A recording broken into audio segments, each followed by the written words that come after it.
তারা অনেকগুলো রাজ্য জয় করে। রাজ্য জয় করার পরে আমি যেই শহরটাতে এখন দাঁড়িয়ে রয়েছি, যে মদিনাত আল জাহরা, এটার পাশে যেটা কর্ডোভা, সেই কর্ডোভা নগরীতে তারা আসে। আর ঠিক এমনটাই সময় যে রাজা রডারিক ছিলেন, তিনি হচ্ছেন আপনার, দেখা গেছে যে এই ভয়েতে তিনি একটা নদী পার হতে গিয়ে মারা যান।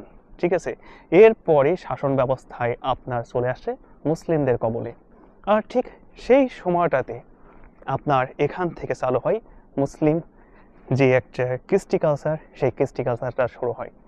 অনেকের ভিতরে কিন্তু আপনার যে কর্ডোভা জামে মসজিদটা, সেটা কিন্তু খ্রিস্টানদের স্থান বলে অনেকেই কথা বলে থাকে, কিন্তু মূলত সেটা খ্রিস্টানদের অঞ্চল ছিল। যখন প্রথম আব্দুর রহমান আপনার সম্ভবত 756 সালের দিকে যখন ক্ষমতায় আসেন, তার আগে কিন্তু আপনার ক্ষমতার ভার খুব যে স্বাধীনভাবে কেউ নিয়েছে সেটা কিন্তু নয়।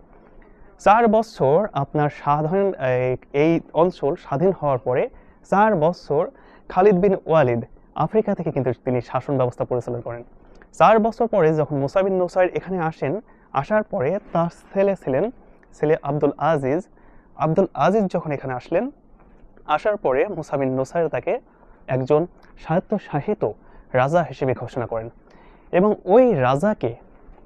ওই রাজার কথা শুনে আপনার খালিদ বিন ওয়ালিদ রাগান্বিত হন, এবং এখান থেকে আসলে মুসলিমদের অধঃপতনটা শুরু হয়।